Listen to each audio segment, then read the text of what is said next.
Hello, Gunner James 105. I have a number 4 Mark 1 Enfield. This one was made at Maltby. It's a 1942 and has the 2-groove barrel.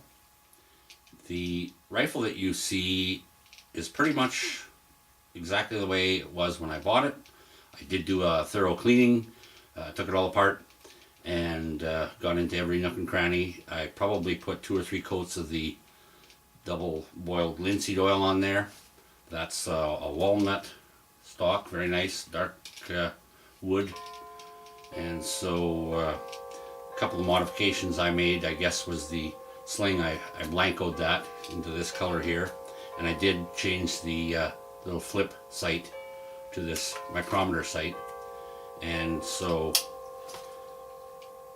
that's your basics. The only knock on this one is the bolt. The bolt is not an original matching number bolt. Looks to me like it came off in number 5, but the headspace is correct and it works beautiful. It fires fairly accurately. I've got to spend a bit more time with it out at the range, but I did a video on the long branch, so if you wanted to have a closer look at a long branch number 4 Mark 1 Star, you can check that out.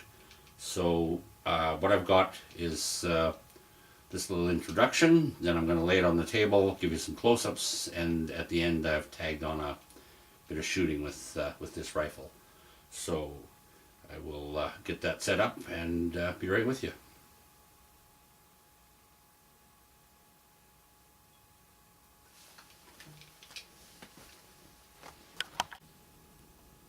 So here's the close-up on this rifle.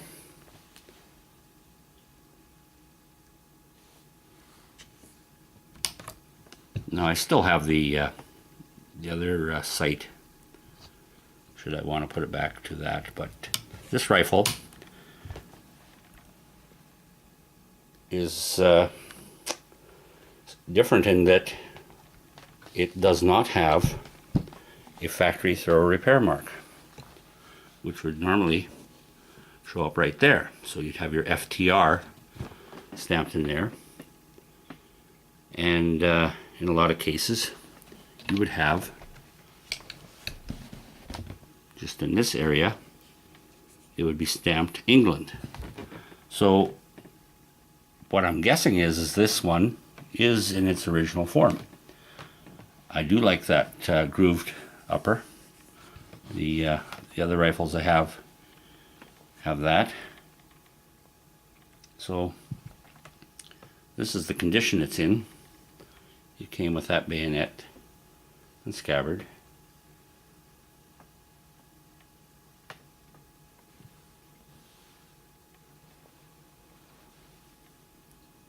And this is the, it would be a Mark 5, sorry, I think I said number 5. A Mark 5 bolt. It has all the appearances of being that. Down on this end,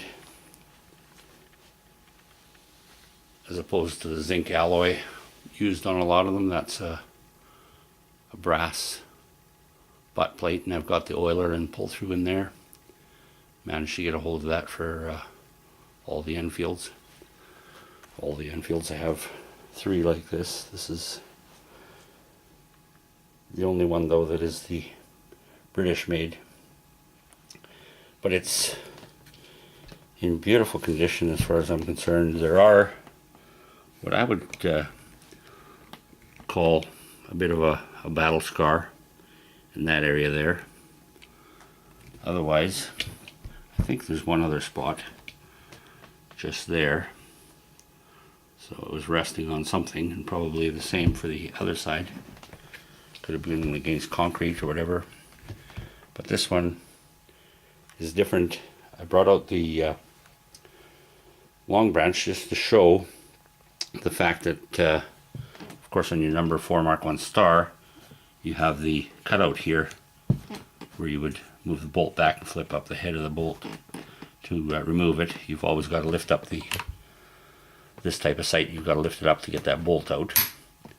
And this one here has the little button that you have to push down, spring-loaded button.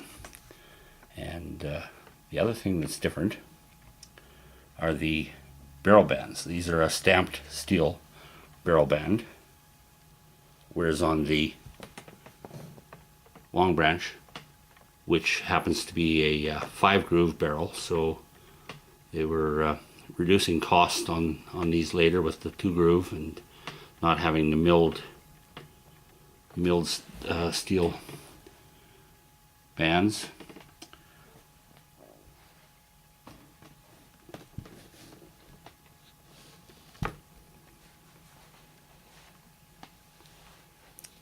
But otherwise, fine example, and I'm happy to have this one in my collection. So we'll move on to a bit of a shooting video and portion, and hope you enjoy it. And again, if you subscribe, I'm gearing up to do a bunch more videos.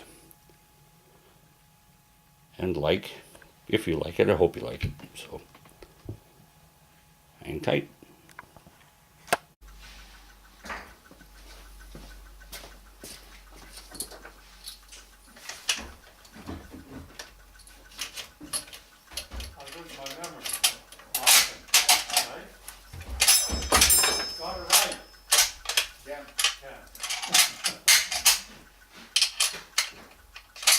Funny, I remember stuff from music. I can remember the most obscure artists from the 50s, 60s, 70s. I can meet a person and in 3 seconds, what's their